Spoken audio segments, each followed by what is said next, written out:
உண்மையில் ரணில் விக்ரமசிங்கவை பொறுத்தவரையில் தேர்தலை பிற்போடுவதை தான் அவருடைய முதன்மை நோக்கமாக கொண்டிருக்கின்றார்.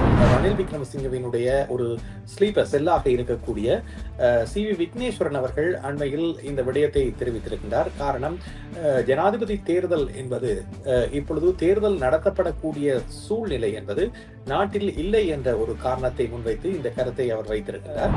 அனுரகுமார திசாநாயக்கவினுடைய பேர் அடிபட்டு வருகின்றது. அவருக்கான ஆதரவு நிலை என்பது மக்கள் மத்தியில் அதிகரித்து செல்வதாக கூறப்படுகிறது.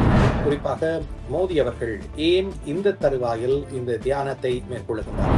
இந்தியா கூட்டணி வெற்றி பெற்று இந்தியா கூட்டணி சார்பாக ஒரு பிரதமர் பதவியேற்பார் என்ற கருத்துக்களைத்தான் தொடர்ந்து முன்வைத்து வருகின்றார்கள். ஏன் 2019 மோடி அவ்வாறு சென்று தியானத்தில் ஈடுபட்ட பொழுது அவர்கள் இவ்வாறான கேள்விகளை எழுப்பவில்லை என்ற ஒரு விடயத்தை பாரதிய ஜனதா கட்சி சார்ந்தவர்களும் ஏனையவர்களும் தெரிவிக்கின்றார்கள். இலன் மஸ்கினுடைய ஆதரவு செயற்பாடு என்பது பல தளங்களிலும் டொனால்ட் ட்ரம்புக்கு ஆதரவாக இருந்திருப்பதை பார்க்கின்றோம். அவசரமா கேஷ் தேவைன்னு வரும்போது அடுத்தவங்கள்ட்ட நாங்க கேட்கறதையும் விட எங்களுடைய நகையை அடகு வைக்கிறது வசதியானது.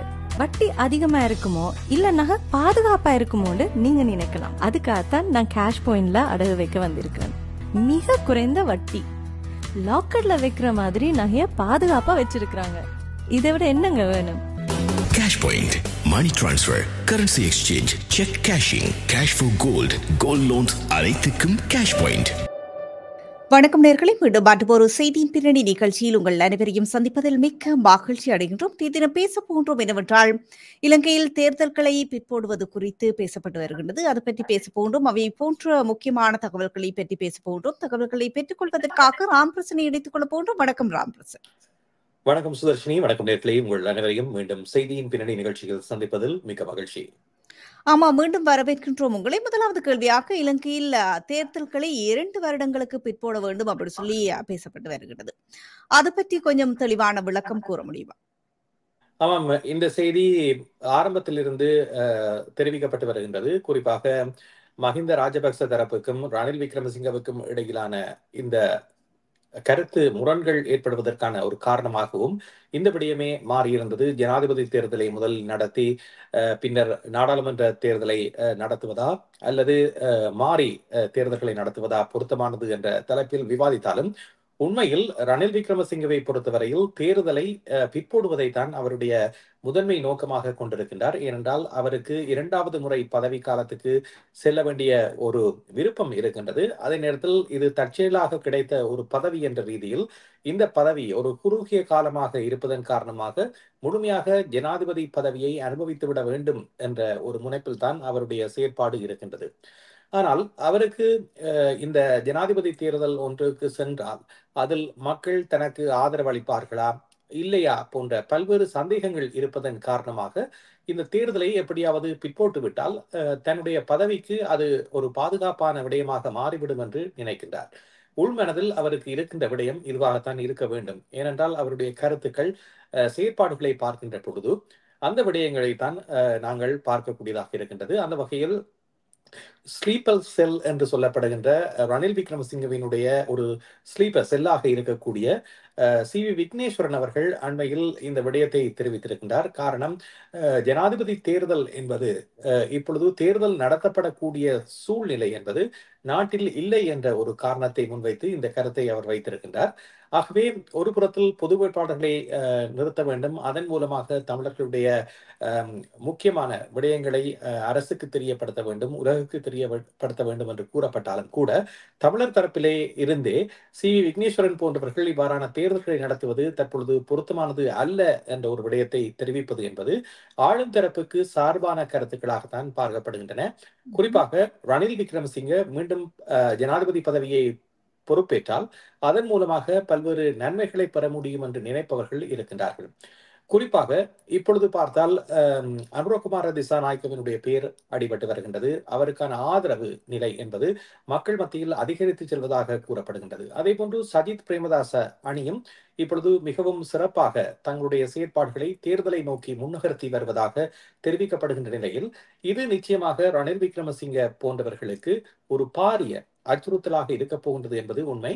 ஏற்கனவே இந்த பதவி என்பது அவருக்கு கிடைத்திருக்கின்ற சூழலில் இந்த பதவியை எவ்வாறு தக்க வைத்துக் கொள்ள வேண்டும் என்ற ஒரு முனைப்பில் தான் ரணில் விக்ரமசிங்கே இப்பொழுது செயற்பட்டு வருவதை காணக்கூடியதாக இருக்கின்றது. ஒரு புறத்தில் சர்வதேச ரீதியில் பல்வேறு நாடுகளுடைய ராஜதந்திரிகளோடும் அவர் பேச்சுக்களை நடத்தி வருகின்றார். இதே நேரத்தில் வெளிநாட்டு உதவியின் மூலமாக தேர்தல் பிரச்சாரங்களில் எவ்வாறு செயற்பட முடியும் என்ற முனைப்புகள் கூட காட்டப்பட்டு வருவதாக தெரிவிக்கப்படுகின்றது. அண்மையில் இந்த முக்கிய தலைவர்களை சர்வதேச ராஜதந்திரிகள் பலரும் சந்தித்து வருவதை காணக்கூடியதாக இருக்கின்றது. ஒட்டுமொத்தமாக பார்க்கின்ற பொழுது நாட்டினுடைய அணுகுமுறைகள் தொடர்பாக வெளிநாட்டு ராஜதந்திரிகள் ரணில் விக்ரமசிங்கவை சந்தித்தாலும் தேர்தலை முன்னிறுத்தும் வகையில் தேர்தல் செயற்பாடுகள் தொடர்பாக எதிர்காலத்தில் இந்த எதிர்க்கட்சியாக இருக்கின்ற எதிர்க்கட்சி தலைவர்கள் ஆளும் தரப்பாக மாறினால் என்னென்ன விடயங்களை செய்யலாம் போன்ற பல விடயங்களை சர்வதேச ராஜதந்திரிகள் ஏனைய தலைவர்கள் பேசி வருவது என்பது ரணில் விக்ரமசிங்கவுக்கு ஒரு தர்ம சங்கடத்தை ஏற்படுத்தி இருக்கின்ற விடயத்தையும் பார்க்கலாம். இதன் மூலமாக சர்வதேசத்தினுடைய பார்வை என்பது ஏனையவர்கள் பக்கம் திரும்பிவிட்டது என்ற ஒரு எண்ணப்பாட்டையும் ரணில் விக்ரமசிங்கே கொண்டிருப்பதை காணக்கூடியதாக இருக்கின்றது. இந்த நிலையில்தான் இப்பொழுது அவர் இந்த ஜனாதிபதி தேர்தல் என்பது பிற்போட்டப்பட்டால் ஒரு நல்ல விடயமாக இருக்கும் என்ற ஒரு கனவை கண்டுகொண்டிருக்கின்றார். ஆனால் எந்த வகையில் அது பிற்போடப்படக்கூடிய வழிவகைகள் ஏற்படுத்தப்படும் என்பதனை நாங்கள் பொறுத்திருந்து பார்க்க வேண்டும். ஆனால் இந்த தேர்தல்கள் நடைபெற்றே ஆக வேண்டும் என்ற முனைப்பில் பலரும் செயற்படுவதையும் காணக்கூடியதாக இருக்கின்றது. ஆகவே தேர்தல் நடைபெற்றால் அதற்கான மக்கள் ஆதரவு ஜனாதிபதி ரணில் விக்ரமசிங்கவுக்கு இருக்குமா என்ற கேள்வி ஒருபுறம் இருக்க, மறுபுறத்தில் மொட்டு கட்சியினர் ஜனாதிபதி ரணில் விக்ரமசிங்கவுக்கு முன்னரே போன்று ஆதரவை வழங்குவார்களா அல்லது அவர்கள் கட்சி சார்பாக ஒரு வேட்பாளரை நிறுத்தி அவர்களுக்கு ஆதரவு நிலையை கோருவார்களா என்ற கேள்வியும் எழுந்திருக்கின்றது. ஒட்டுமொத்தமாக ரணில் விக்ரமசிங்க இந்த நாட்டை ஒரு வறுமை கோட்டிலிருந்து மீட்டிருப்பவர் என்ற ஒரு பிரச்சாரத்தை மேற்கொள்வதோடு சர்வதேச ஒத்துழைப்பையும் பெறக்கூடியவர் என்ற ரீதியிலும் ஏற்கனவே முன்வைக்கப்பட்டிருக்கின்ற திட்டங்கள் மற்றும் நடைமுறைப்படுத்தப்பட்டு வருகின்ற திட்டங்களை அடுத்தடுத்த கட்டங்களுக்கு கொண்டு செல்லக்கூடிய ஒரு தலைவர் என்றும் தன்னை மக்கள் மத்தியில் பிரச்சாரப்படுத்தி வருகின்றார். இதன் மூலமாக அவருக்கு வாக்களிப்பதன் ஊடாகத்தான் இலங்கையினுடைய எதிர்காலம் என்பது சுபிட்சமாகவும் வளமிக்கதாகவும் இருக்கும் என்ற ஒரு கருத்தை அவர் மக்கள் மத்தியில் விதைத்து வருகின்றார். இதற்கு மக்கள் எவ்வாறான பதிலை வழங்கப் போகின்றார்கள் என்பது ஒரு கேள்வியாக இருக்கின்ற நிலையில் மீண்டும் ஒரு அறகலைய போராட்டம் போன்ற போராட்டங்கள் இடம்பெறக்கூடிய சாத்தியக்கூறுகள் இருக்கின்றன என்ற கேள்விகள் கூட எழுப்பப்பட்டு வருகின்றன. ஒருவேளையில் ரணில் விக்ரமசிங்கவினுடைய பதவி என்பது மக்கள் மத்தியினால் தூக்கி எறியப்பட்டால் புதிதாக வரக்கூடிய தலைவர் எவ்வாறான விடயங்களை செய்வார், தற்போது இலங்கையினுடைய நிலை என்பது ஒரு கேள்விக்குறியான நிலையில் சர்வதேசத்தினுடைய உதவி எவ்வாறு பெறப்படும் போன்ற பல கேள்விகள் கேட்கப்பட்டு வருகின்றன. உண்மையிலேயே இலங்கையை பொறுத்தவரையில் மக்கள் பொருளாதார ரீதியில் மிகவும் நலிவடைந்திருக்கின்றார்கள். அடுத்தடுத்த உணவுக்கே அவர்கள் ஒரு அச்சமான சூழ்நிலையில் வாழ்கின்ற நிலையில் சம்பள அதிகரிப்பு கோரி பல்வேறு தொழிற்சங்க போராட்டங்கள் முன்னெடுக்கப்பட்டு வருகின்றன. இதே நேரத்தில் சில சம்பள உயர்வை தேர்தலை மையப்படுத்தி ரணில் விக்ரமசிங்கே வழங்கியதாக குற்றச்சாட்டுகள் முன்வைக்கப்படுகின்ற நிலையில் ஏற்கனவே இலங்கையினுடைய இந்த பொருளாதாரம் பாதிப்படைந்திருக்கின்ற சூழலில் பணவீக்கம் உயர்ந்து செல்கின்ற நிலையில் எவ்வாறு இந்த சம்பள உயர்வு வழங்கப்படுகின்ற பொழுது அதனை எதிர்வரும் காலத்தில்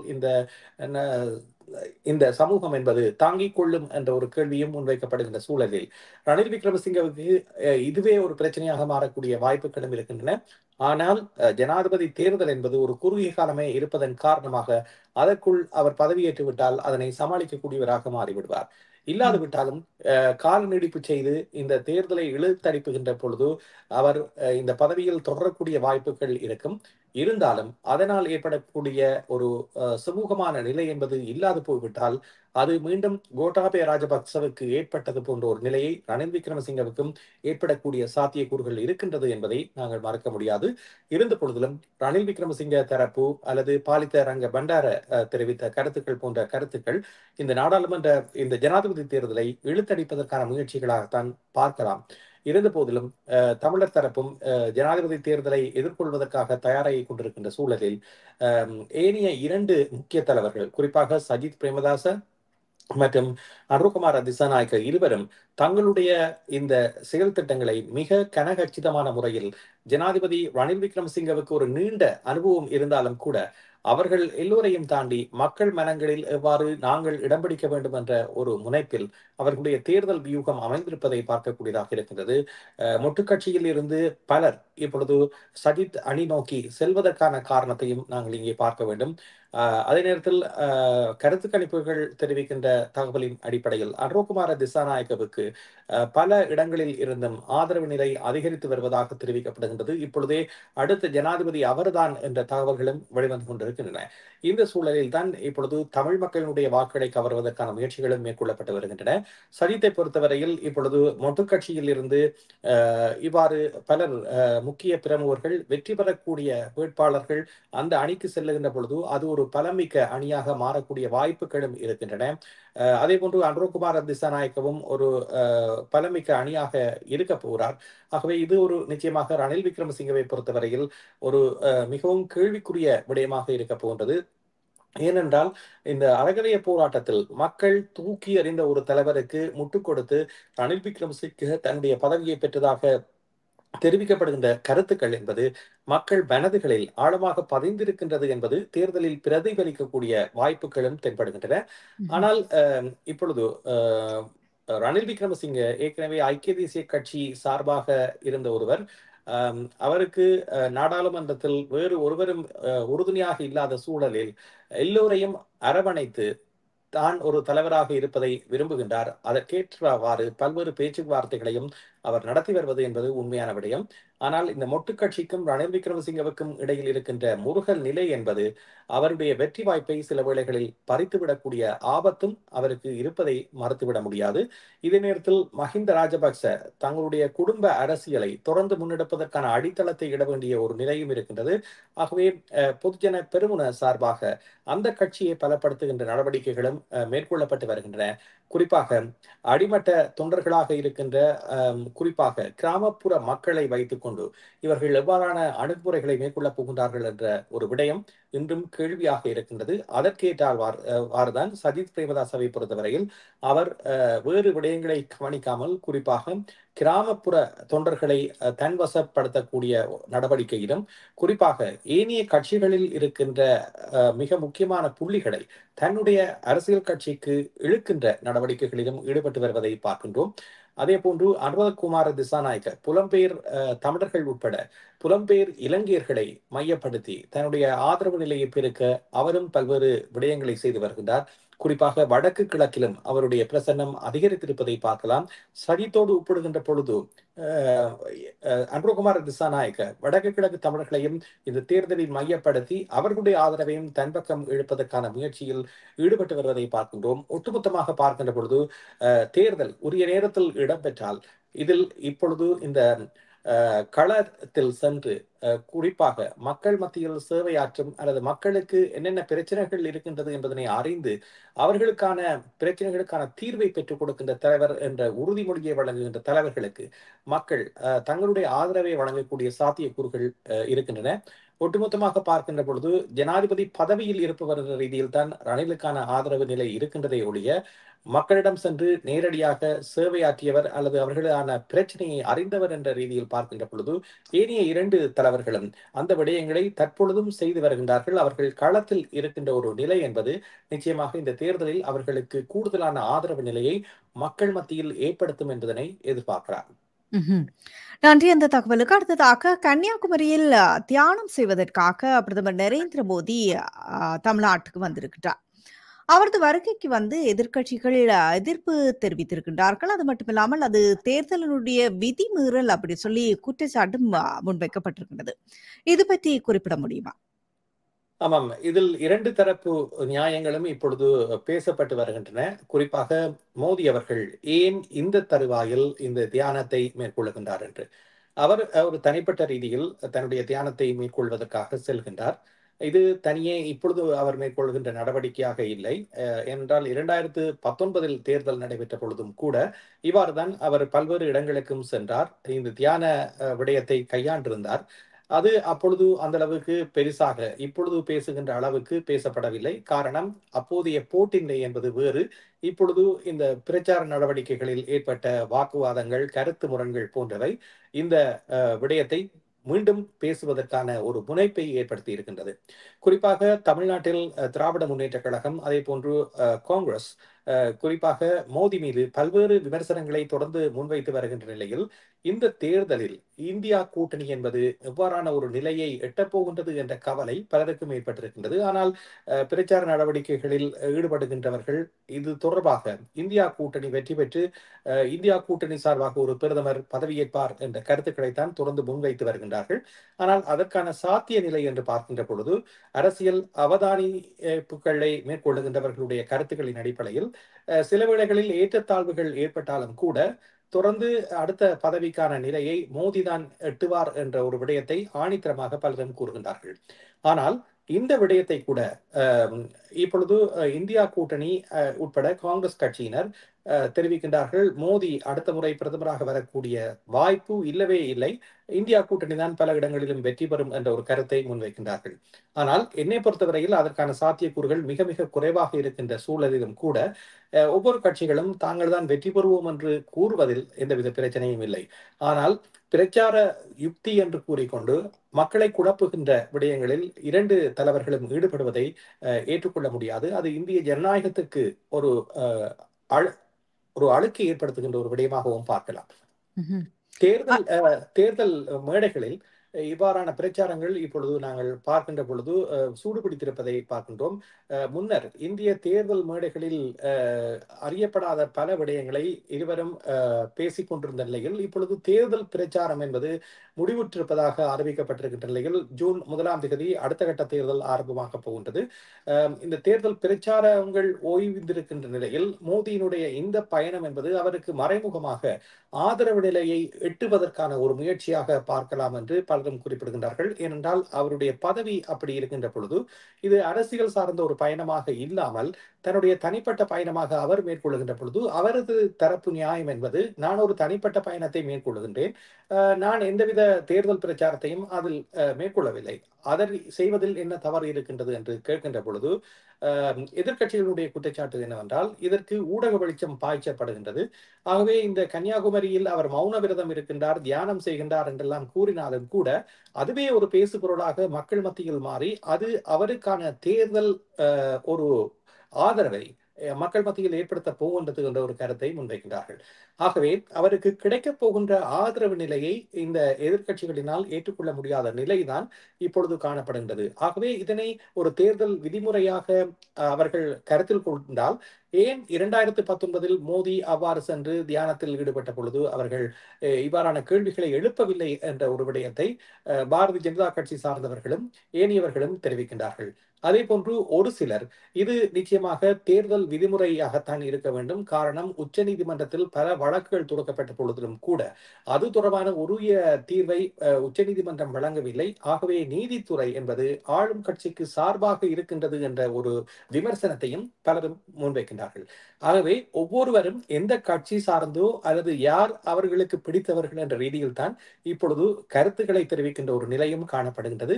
நடுநிலையாக கருத்துக்களை இது தவறு இது சரி என்ற விடயங்களை ஆணித்தரமாக கூறுபவர்கள் சமூகத்தில் குறைந்து கொண்டு செல்கின்ற ஒரு நிலை என்பது நிச்சயமாக ஒரு துர்ப்பாக்கிய நிலை. என்னை பொறுத்தவரையில் மோடி ஒரு ஆன்மீக பயணமாக அல்லது அவருடைய மனதிற்கு அமைதியை ஏற்படுத்தக்கூடிய வகையில் இந்த கன்னியாகுமரியில் விவேகானந்தர் இந்த சிலைக்கு அருகாமையில் அவருடைய தியானத்தை மேற்கொள்கின்றார். ஆகவே இந்த விடயத்திற்கு ஊடக வெளிச்சம் பாய்ச்சுபவர்கள் ஏன் இதற்கு ஊடக முக்கியத்துவத்தை கொடுக்கிறார்கள் என்ற கேள்வியை எழுப்ப வேண்டிய ஒரு நிலையில் இருக்கின்றது. இவ்வாறு மக்களை குழப்புகின்ற விடயத்துக்கு ஒரு செய்தியாக அவர் இங்கே சென்றார் என்று மட்டும் விடாமல் அதற்கான நேரலைகள் மற்றும் அவர் என்னென்ன விடயங்களில் ஈடுபடுகின்றார், முன்னர் எவ்வாறு செய்தார், இப்பொழுது தேர்தலில் எவ்வாறான விருப்பு வாக்குகள் அவருக்கு கிடைக்கும், இதன் மூலமாக கிடைக்கக்கூடிய நன்மைகள் போன்றன எல்லாம் அலசி ஆராயப்படுகின்ற பொழுது நிச்சயமாக அது அந்த ஊடக வெளிச்சம் என்ற ஒரு வெளிச்சத்தில் பிரதமர் மோடி ஏற்கனவே மிக பிரபல்யமானவர் என்ற ரீதியில் அவருக்கு மேலும் மக்களிடம் இந்த விடயம் பேசக்கூடிய ஒரு வாய்ப்பை ஏற்படுத்தி இருக்கின்றது. இதற்கு பலரும் இப்பொழுது உச்ச நீதிமன்றம் ஊடகத்தில் இவ்வாறான செய்திகள் வரக்கூடாது என்பதற்கு தடை விதிக்க வேண்டும் என்ற கோரிக்கையை முன்வைக்கின்றார்கள். ஆனால் அது எந்தளவு சாத்தியம் என்பது இல்லை. ஏனென்றால் உலக மட்டத்தில் இவ்வாறான தலைவர்கள் தங்களுடைய தேர்தல் பிரச்சாரம் முடிவுற்றவுடன் அமைதியாக இருந்தாலும் கூட அவர்கள் ஒரு பொது நிகழ்வுக்கு செல்கின்ற பொழுது கூட அல்லது மக்களை சந்திக்கின்ற விடயங்கள் தேர்தல் தவிர்த்து ஏனைய விடயங்களையும் அவர்கள் செய்திகளாக வெளியிடுவது வழமை. அந்த வகையில் தான் இப்பொழுது இந்த தியானத்தில் ஈடுபட்டிருப்பதும் செய்தியில் பேசப்படுகின்றது. குறிப்பாக தமிழகத்தை பொறுத்தவரையில் ஏற்கனவே இந்த தேர்தல்கள் முடிவுற்றிருக்கின்ற நிலையில் அதனால் ஏற்படக்கூடிய பாதிப்புகள் என்பது அல்லது விளைவுகள் என்பது மிக குறைவானதாகவே இருக்கும். ஆனால் இனி வரும் தேர்தல் நடைபெற இருக்கின்ற ஜூன் 1ஆம் தேதி முதல் 4ஆம் தேதி வரையிலான இறுதிக்கட்ட தேர்தல் வாக்குப்பதிவில் இது செல்வாக்கு செலுத்தக்கூடிய வாய்ப்புகள் இருக்கின்றன. இவ்வாறான ஊடக வெளிச்சம் என்பது ஒரு சிறந்த தலைவருக்கு இருப்பது என்பது தவிர்க்க முடியாதது. அது ஜனநாயகத்தினுடைய ஒரு அங்கமாகத்தான் இருக்கின்றது. ஆனால் இது தொடர்ந்தும் பேசப்படுகின்ற பொழுது அதுவே நிச்சயமாக தேர்தலுக்கு இடையூறாக அமையக்கூடிய சந்தர்ப்பமும் இல்லாமல் இல்லை. ஆனால் இப்பொழுது எதிர்க்கட்சிகள் இந்த விடயத்தை பெரிதுபடுத்துகின்றன. அதே போன்று இந்த வாய்ப்பை தங்களுக்கு சாதகமாக ஆளும் தரப்பும் பயன்படுத்தி கொண்டிருக்கின்றது என்பதுதான் உண்மை. ஆனால் இந்த இறுக்கமான போட்டி நிலை என்பது இருக்கின்றதனால் இந்த விடயம் என்பது இப்பொழுது பேசுபொருளாக மாறி இருக்கின்றது என்பதுதான் உண்மை. ஆனால் என்னை பொறுத்தவரையில் பாரதிய ஜனதா கட்சியும் அதனோடு இணைந்து தேர்தலில் குதித்திருக்கின்ற ஜனநாயக கூட்டணியும் அதிக இடங்களில் வெற்றி பெறக்கூடிய வாய்ப்புகள் தான் தென்படுகின்றன. இதனை பொருட்படுத்தாமல் தான் மோடியினுடைய இந்த விடயம் இருக்கின்றது. இது தேர்தல் தோல்வி அடைந்தாலும் வெற்றி பெற்றாலும் அவருடைய இவ்வாறான பயணங்கள் தொடர்ந்து கொண்டிருப்பதை தான் கடந்த 2019 இன்று வரையிலான காலப்பகுதியில் பார்க்கக்கூடியதாக இருக்கின்றது. நன்றி. நிறைவு கேள்வியாக டொனால்ட் ட்ரம்ப் வருகின்ற ஜனாதிபதி தேர்தலில் ஜனாதிபதியானால் தன்னுடைய ஆலோசகராக இலன் மாஸ்கை நியமிப்பதாக சொல்லப்பட்டு வருகின்றது. தகவல்கள் பரவலாக பேசப்பட்டு வருகின்றது. இது பற்றி என்ன சொல்ல விரும்புகின்றீர்கள்? ஆமாம், நெருப்பில்லாமல் புகை வராது என்று சொல்வார்கள். அந்த வகையில் இலன் மஸ்கினுடைய ஆதரவு செயற்பாடு என்பது பல தளங்களிலும் டொனால்ட் ட்ரம்புக்கு ஆதரவாக இருந்திருப்பதை பார்க்கின்றோம். ட்விட்டர், ஃபேஸ்புக் என்பன அவருடைய கணக்கை தடை செய்யப்பட்ட பொழுது அதற்கு எதிராக குரல் கொடுத்தவர் இலன் மஸ்க். பின்னர் டொனால்ட் ட்ரம்ப் அவர்கள் தனக்கு சாதகமான முறையில் தானே ஒரு சமூக வலைத்தளத்தை உருவாக்கிய பொழுது அதற்காக பதிவிட்டு தன்னுடைய ஆதரவு குரலையும் வெளியிட்டிருந்தவர் இலன் மஸ்க் என்பது குறிப்பிடத்தக்கது. உண்மையில் டொனால்ட் ட்ரம்ப் எடுக்கக்கூடிய நடவடிக்கைகள் பல மக்கள் மத்தியில் ஆதரவு நிலையை பெற்றிருப்பதை நாங்கள் பார்க்கின்றோம். காரணம், இன்று அமெரிக்காவும் சரி கனடாவும் சரி குறிப்பாக குடிவரவாளர்களுடைய பிரச்சனையினால் சிக்கி தவித்துக் கொண்டிருக்கின்ற சூழலில் ஒரு இரும்பு கரம் கொண்டு இவ்வாறான விடயங்களை அடக்குவதற்கு பொருத்தமான ஒரு தலைவராக பார்க்கப்படுகின்றவர் டொனால்ட் ட்ரம்ப் அவர்கள். அவர் ஏற்கனவே மெக்சிகோ குடிவரவாளர்கள் தொடர்பாக தான் மதிலை எழுப்பி சுவரை கட்டி அதனூடாக இந்த குடிவரவாளர்கள் சட்டவிரோதமாக வருபவர்களை தடை செய்வேன் என்ற விடயங்களை எல்லாம் குறிப்பிட்ட பொழுது அதற்கு ஒரு சிலர் அல்லது ஒரு குறிப்பிட்ட சதவீதத்தினர் தங்களுடைய ஆதரவை தெரிவித்திருந்தார்கள். அதன் மூலமாகத்தான் டொனால்ட் ட்ரம்ப் என்பவர் மக்கள் மத்தியில் ஆதரவை பெற்றிருந்தார். அவர் எடுக்கின்ற சில நடவடிக்கைகளுக்கு மக்களுடைய ஆதரவு தொடர்ந்து இருக்கின்றது. இன்றைய காலத்தின் தேவையாகவும் அதனால் பார்க்கப்படுகின்றவர்கள் அதற்கான ஆதரவு நிலையை வழங்கிக் கொண்டிருக்கின்றார்கள். கனடாவை பொறுத்தவரையில் பார்க்கின்ற பொழுதும் இந்த குடிவரவாளர்களால் ஏற்படக்கூடிய பிரச்சனையில் கனடாவில் நீண்ட காலமாக இருப்பவர்கள் முன்னர் போன்று கனடா இல்லையே என்ற கவலையை வெளியிடுகிறார்கள். குறிப்பாக ஒரு சமூகத்தினரை குடிவரவாளர்களாக அழைப்பது போன்ற பிரச்சனைகள் கனடாவில் பேசப்படுகின்றன. இதே நிலை இப்பொழுது அமெரிக்காவிலும் இடம்பெற்றுக் கொண்டிருக்கின்றது. குறிப்பாக தங்களுடைய வரிப்பணம் என்பது இவ்வாறு குடிவரவாளர்களுக்கு செலவிடப்படுகின்றது. தாங்கள் இன்றும் அடிப்படை வசதிகள் இன்றி தொடர்ந்தும் ஒரு கடும் உழைப்பாளிகளாக இருந்து கொண்டிருக்கின்றோம். ஆனால் அமெரிக்கர்களுக்கு வழங்கப்படுகின்ற சலுகைகள் தங்களுக்கு வழங்கப்படக்கூடிய நிலையில் தங்களுடைய பணமே இவ்வாறான குடிவரவாளர்களுக்கு அதிகமாக செலவிடப்படுகின்றது என்ற கோரிக்கைகள் எல்லாம் இப்பொழுது குறிப்பிடப்பட்டு வந்த நிலையில் அது ஒரு மக்களுடைய விரக்தி நிலையாக மாறி இருக்கின்ற ஒரு சூழலையும் பார்க்கின்றோம்.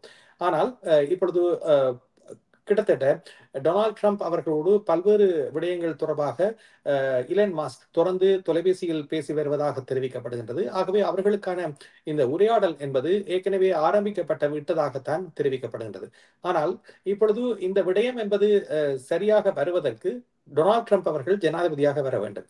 ஆனால் அந்த சூழ்நிலை இருக்கின்றதா என்று பார்க்கின்ற பொழுது டொனால்ட் ட்ரம்புக்கு இது ஒரு பாரிய சவால் நிலையாக இருக்க போகின்றது. மக்கள் மத்தியில் ஆதரவு நிலை இருந்தாலும் கூட அவருக்கு இப்பொழுது அவர் சந்தித்து வருகின்ற வழக்குகள் என்பது அதற்கு ஒரு பிரச்சனையாக இருக்கும் என்பதனைத்தான் பலரும் சுட்டிக்காட்டுகின்றார்கள்.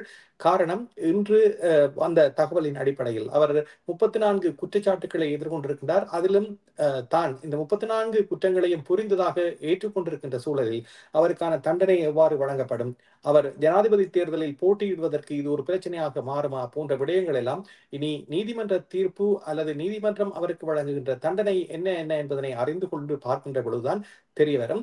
அவ்வாறு இவற்றை எல்லாம், இந்த தடைகளை எல்லாம் கடந்து டொனால்ட் ட்ரம்ப் மக்கள் மத்தியிலும் ஆதரவை பெற்று அவர் ஜனாதிபதியாக அடுத்த தேர்தலில் தெரிவாவாரானால் நிச்சயமாக இப்போது சர்வதேச ரீதியில் மிகவும் செல்வாக்கு மிக்க ஒருவராக இருக்கின்ற இலன் மஸ்கினுடைய மூளை என்பது அவருடைய ஆலோசகராக வருகின்ற பொழுது அமெரிக்காவை அடுத்தடுத்த நிலைக்கு கொண்டு செல்வதற்கு உறுதுணையாக இருக்கும். ஆனால் அவருடைய இந்த புத்திசாலித்தனமான நகர்வுகளை மட்டும் டொனால்ட் ட்ரம்ப் கையாள்வாரா அல்லது அவருடைய இந்த வணிகத்திற்கான ஆதரவு நிலை என்பது தொடர்ந்து அமெரிக்க அரசினாலும் வழங்கப்பட்டு அது ஒரு வணிக ரீதியிலான தனிப்பட்ட ரீதியிலான செல்வாக்குக்கு அது இட்டு செல்லுமா என்பதுதான் மிக முக்கியமானது. ஏனென்றால் டொனால்ட் ட்ரம்ப் கடந்த காலங்களில் செய்த சில விடயங்கள் என்பது நீதித்துறைக்கு பல்வேறு பாதகமான நிலையை ஏற்படுத்தி இருக்கின்றது. மக்களால் ஏற்றுக்கொள்ளப்பட முடியாத பல்வேறு விடயங்களை அவர் செய்திருக்கின்றார் என்பதனை குற்றச்சாட்டுகள் நிரூபித்திருக்கின்றன. ஆகவே இவ்வாறு குற்றம் புரிந்தவர் ஒருவர் ஜனாதிபதியானால் மீண்டும் தனக்கு இருக்கின்ற அதிகாரங்களை பயன்படுத்தி குற்றங்களை செய்ய மாட்டார் என்பதற்கு என்ன நிச்சயம் என்ற ஒரு விடயத்தை பலரும் எழுப்புகின்றார்கள். ஆகவே இலன் மஸ்க் போன்றவர்கள் இவ்வாறான அதிகார வர்க்கத்தினுடைய ஆதரவு நிலையை எப்பொழுதிருந்தே பெற்றுக்கொண்டுதான் இருக்கின்றார்கள். ஆகவே நேரடியாகவே இவ்வாறு டொனால்ட் ட்ரம்ப் ஒரு ஆலோசகராக அவரை நியமிக்கும் பட்சத்தில் எதிர்வரும் காலத்தில் அதுவும் சில சட்டமீறல்களுக்கு அல்லது நீதித்துறையை அவமதிக்கின்ற செயல்களுக்கு இட்டுச் செல்லக்கூடிய வாய்ப்புகள் இருக்கின்றன.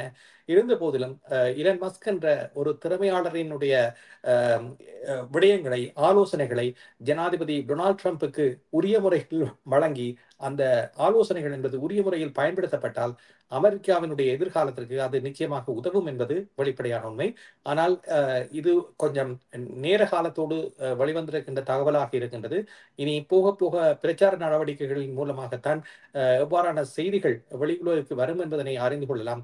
இருந்தாலும் இப்பொழுது வெளிப்படையாக பார்க்கின்ற பொழுது டொனால்ட் ட்ரம்புக்கு மக்கள் ஆதரவு இருந்தாலும் அவர் இந்த தேர்தலில் தொடர்ந்து போட்டியிடுவதற்கான ஏது நிலையை நீதித்துறை அவருக்கு வழங்குமா என்ற கேள்விதான் எழுத்து நிற்கின்றது. நன்றி ராம்பிரசன், உங்களுடைய தகவல்களுக்கு. அந்த கேள்வி இன்றைய நிகழ்ச்சியின் நிறைவு கேள்வியாக அமைந்தது. மீண்டும் ஒரு பொழுதில் சந்திக்கலாம். நன்றி, வணக்கம். நன்றி சுதர்ஷினி. நன்றி நேர்களே. மீண்டும் மற்றும் ஒரு நிகழ்ச்சியில் சந்திப்போம். சிஎம்ஆர் யூடியூப் சேனலில் இணைந்திருக்கும் நேர்கள் அனைவருக்கும் எமது நன்றி. காமெண்ட்ஸ் பகுதியில் உங்கள் கருத்துக்களை தெரிவிக்க தவறாதீர்கள். முக்கிய செய்திகள், காணொளி தொகுப்புகள், நேர்காணல் என பலதரப்பட்ட அம்சங்களையும் உங்களுக்காக தருகின்றது சிஎம்ஆர் யூடியூப் சேனல். சிஎம்ஆர் என்று சர்ச் செய்து எமது யூடியூப் சேனலை சப்ஸ்கிரைப் பண்ணுங்கள். உங்கள் உற்றார் உறவினர் நண்பர்களோடும் இந்த காணொளி தொகுப்புகளை பகிர்ந்து கொள்ளுங்கள். அருகில் இருக்கின்ற முக்கிய காணொளி தொகுப்புகளையும் தவறவிடாமல் பாருங்கள்.